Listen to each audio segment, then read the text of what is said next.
A massive transportation network spans across continents, linking China with Poland and the broader European market. This isn't just any railway system. It's an infrastructure project that threads through 25 nations and connects 227 urban centers of varying scales. To date, over 110,000 cargo trains have made the journey along these tracks, ferrying Chinese-manufactured products westward into Europe, while simultaneously bringing European goods eastward to China and other parts of Asia. The cumulative worth of merchandise moved through this corridor has now surpassed 450 billion US dollars. Yet recently, Poland made a dramatic decision that sent shockwaves through international trade. Without warning, the country sealed every single border checkpoint it shares with Belarus. The immediate consequence? More than 300 freight trains carrying tens of thousands of shipping containers found themselves stranded at the frontier. Billions of dollars in commercial goods sat immobilized, unable to reach buyers waiting on the other side. Essentially, one of the most important economic arteries connecting East and West was severed in a matter of hours. Faced with this crisis, China swiftly activated an alternative transportation plan. If this backup network proves reliable, it could eventually diminish or even eliminate Poland's central position in the China-Europe rail system. This raises critical questions. What prompted Poland to suddenly block this route? And what exactly is China's contingency plan? If you find value in this content, consider subscribing to stay updated with our latest investigations into global economics and geopolitics.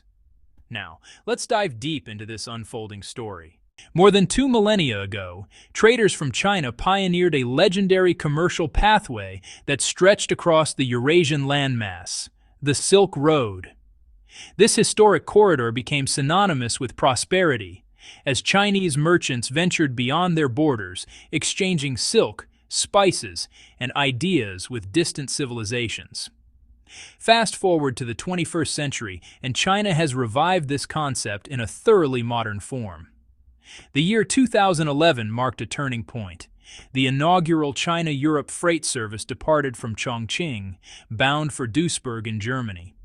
This single journey represented far more than a train reaching its destination. It signaled the birth of a new era in transcontinental rail logistics. 2 years afterward, in 2013, China officially unveiled the Belt and Road Initiative, a sweeping development strategy designed to enhance connectivity across Asia, Europe, and beyond. The China-Europe Railway Express quickly became one of the initiative's flagship projects. From that moment forward, the system experienced exponential growth. Year after year, more trains entered service, and the network expanded to encompass additional countries and territories. According to publicly disclosed statistics, the railway now operates through 3 primary corridors: Eastern, Central, and Western routes. Trains can originate from 61 different Chinese cities and deliver cargo directly to 227 destinations across 25 European nations. The most extensive route extends all the way to Madrid, Spain, a staggering distance of approximately 13,900 kilometers. A single westbound journey takes roughly 20 days to complete. When you look at a map, the China-Europe rail network resembles an intricate spiderweb, creating dense connections between 2 continents. It has evolved into what many economists call a genuine economic artery. By November 2024, the total number of completed train journeys had crossed the 100,000 threshold. These trains transported over 11 million containers, with a combined cargo value exceeding 420 billion US dollars.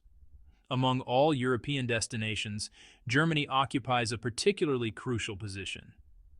Over the past decade, Duisburg has transformed into the busiest logistics hub for China-Europe freight operations, processing the highest volume of trains and merchandise. At peak capacity, as many as 70 trains per week shuttled back and forth between Duisburg and more than 20 Chinese cities. Through this channel, substantial quantities of German industrial products, particularly automotive components, entered the Chinese marketplace. Simultaneously, Chinese manufactured goods flowed continuously into Germany, fueling both economies. But Germany isn't the only beneficiary. Poland also plays an indispensable role in this system.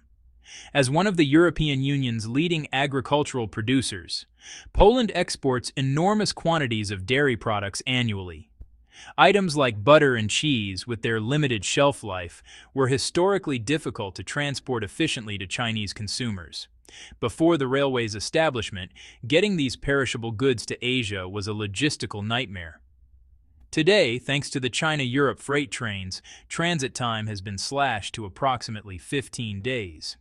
Dairy exports alone now account for roughly 120 million tons shipped from Poland to China each year, representing a 78% increase compared to figures from before the railway became operational. Yet despite these mutual benefits, this critical trade corridor was recently severed by Poland itself. What circumstances led to such a drastic action? Based on available information, the crisis began around September 10th. More than 20 Russian-manufactured military drones, initially launched from Ukrainian territory, unexpectedly deviated from their course and entered Polish airspace. While the number of drones was relatively small and no significant damage occurred, Polish military forces still scrambled to intercept and repel the unmanned aircraft. The incident was concerning enough on its own, but what followed raised alarm bells even higher. Shortly after the drone incident, Russia made a public announcement that intensified Poland's security concerns. Moscow declared it would conduct extensive joint military exercises with Belarus, right along Poland's eastern border. The scale was massive. Nearly 100,000 troops would participate in the drills. Even more troubling, the exercises would include simulations of nuclear strike scenarios. For Polish officials, the timing and proximity of these maneuvers sent an unmistakable message. Just one day after Russia's announcement, Poland took decisive action. All border crossings with Belarus, both road and rail, were immediately shut down. The official justification was straightforward citizen safety. When Poland implemented this closure, the impact on international trade was immediate and severe. Within just 7 days, more than 300 China-Europe freight trains that normally pass through Belarus into Polish territory ground to a halt. Billions of dollars worth of commercial goods sat motionless at the frontier. The blockade persisted until September 25th, when Poland finally announced it would reopen both rail and road checkpoints. But here's the critical question. Why would Poland cut off a railway system that brings significant economic benefits to its own economy? The hidden factors behind recent tensions go far beyond military drills or airspace violations. There's, a much broader geopolitical context at play that we just can't overlook. Since the outbreak of the Russia-Ukraine conflict, Poland has really positioned itself as a crucial transit point for Western military and humanitarian aid flowing into Ukraine. The city of Rzeszów in particular has, essentially become Ukraine's external logistics nerve center. NATO has announced plans to substantially increase troop deployments in Poland and expand military assistance, effectively transforming the country into a forward operating base in Eastern Europe. Around the same time as the border closure, Poland was also petitioning the European Union for a substantial €40 billion defense subsidy, specifically earmarked for strengthening its eastern flank. In this context, closing all road and rail connections with Belarus at such a critical juncture may have been a calculated move, a demonstration to EU policymakers that Poland faces genuine security threats and, honestly, deserves that substantial financial support. Now, let's consider Poland's position in the China-Europe railway network. Data reveals that as of 2025, approximately 90% of all China-Europe freight trains transit through Polish territory. The Milaszewice terminal inside Poland handles virtually all transshipment operations. In fact, 98% of trains must switch there. Polish authorities view this geographical advantage as a strategic asset. The assumption has been pretty simple. As long as trains cannot bypass Poland, the country can guarantee itself long-term and stable economic benefits from the railway system.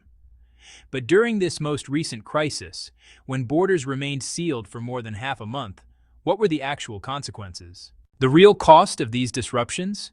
Billions frozen and supply chains thrown into chaos. As mentioned earlier, Poland's suspension of normal China-Europe freight operations brought roughly 90% of all services to a standstill. Nearly 300 trains traveling from China toward Europe found themselves stuck at the Belarusian frontier. Focusing just on Chinese cross-border e-commerce shipments, the total value of affected goods reached $320 million. But the impact stretched well beyond just consumer products. High-value items with strict delivery deadlines, like electronics, automotive parts, solar panels, and other industrial or technological components, were also stranded. The European Union's Supply Chain Monitoring Center had actually issued warnings earlier. If such a blockade were sustained, trade between China and Europe could contract by as much as 25 billion euros. And the problems weren't just about goods in transit. Inside Poland itself, the entire logistics ecosystem built around the China-Europe Railway simply collapsed during the blockade. Take Milaszewice as an example. Under normal circumstances, this critical storage and transshipment hub processes around 350,000 containers annually. During the closure, though, massive warehouses sat empty, cargo flows dried up, and the local economy suffered dramatically. More than 20 major logistics companies in the region were forced to suspend operations. Loading, storage, and customs clearance activities came to a near-complete standstill. In loading and warehousing alone, direct economic losses exceeded $12 million per day. If disruptions like this become recurring events, international businesses may start to lose confidence in the reliability of the China-Europe railway system. So the question becomes urgent. How is China planning to prevent this from happening again? China's contingency plan involves 3 alternative routes to bypass Poland. In reality, Chinese planners have been working on these backup routes for quite some time. The first is the Arctic Corridor. In June 2025, under the framework of the China-Russia Arctic Shipping Subcommittee, both nations achieved a major breakthrough in cooperation along Arctic passages. On September 20th, a cargo vessel was scheduled to depart from Ningbo Port in China, making stops in Qingdao and Shanghai, before heading directly through Arctic waters and ultimately arriving at Felixstowe in the United Kingdom. From there, the ship would continue to Rotterdam in the Netherlands, Hamburg in Germany, and eventually reach Gdansk in Poland. The entire voyage takes just 18 days. Cutting transport time roughly in half compared to traditional southern routes through the Suez Canal. But, Arctic shipping is only one part of China's strategy. During the period when Poland sealed its borders, China activated a second alternative, the Middle Corridor, also known as the Trans-Caspian International Transport Corridor. At peak capacity, this route was moving goods worth more than $45 million per day, significantly relieving logistical pressure. The Middle Corridor follows a distinctly southern path. Starting from China, it passes through Kazakhstan's Kyrgyz port, crosses the Caspian Sea to Baku in Azerbaijan, then travels through Georgia and Turkey before entering Europe, where it connects with the established China-Europe network. In the first 3 quarters of 2025, 229 trains used the Middle Corridor, 28 times more than during the same period the previous year. This route now handles approximately 15% of total freight volume. According to current projections, within 2 years, its annual capacity will expand to 10 million tons, making it the second major artery in the China-Europe trade system. The third alternative currently under construction is the China-Kyrgyzstan-Uzbekistan Railway. This line will span approximately 523 kilometers, starting from Kashgar in China's Xinjiang region, crossing Kyrgyzstan, and finally reaching Uzbekistan. This route bypasses both Russia and Poland entirely, avoiding the restricted northern corridor.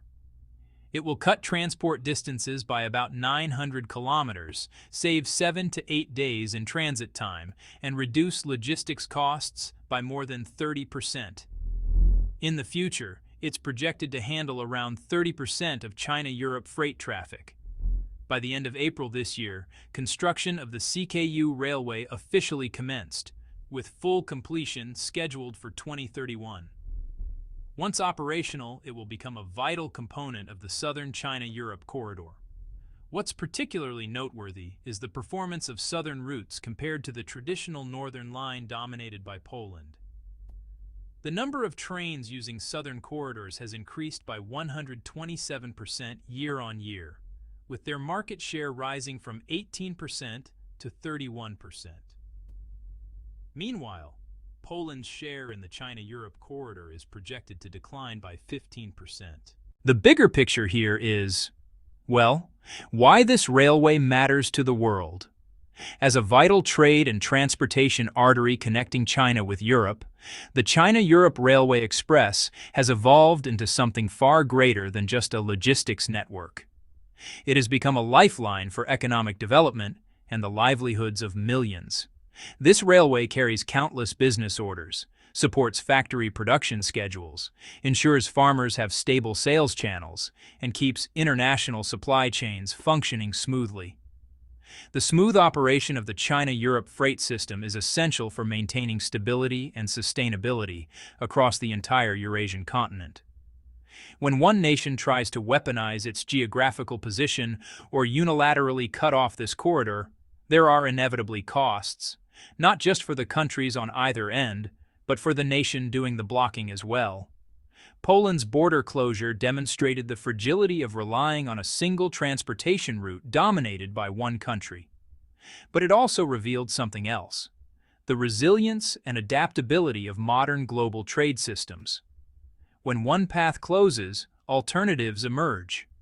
When one nation blocks a route, new corridors open elsewhere. The lesson here extends beyond railways and shipping containers. In an interconnected global economy, attempts to leverage infrastructure for political gain often backfire. Countries that position themselves as indispensable may discover that, given enough pressure, they can indeed be bypassed. The China-Europe railway network is evolving from a Poland-centric model to a diversified system with multiple pathways, some through the Arctic, others through Central Asia and the Caucasus. This isn't just about trains or trade volumes, it's about the fundamental restructuring of how goods, capital, and economic influence flow between the world's largest continent and its most developed markets. Poland may have momentarily stopped the trains, but it cannot stop the momentum of global trade.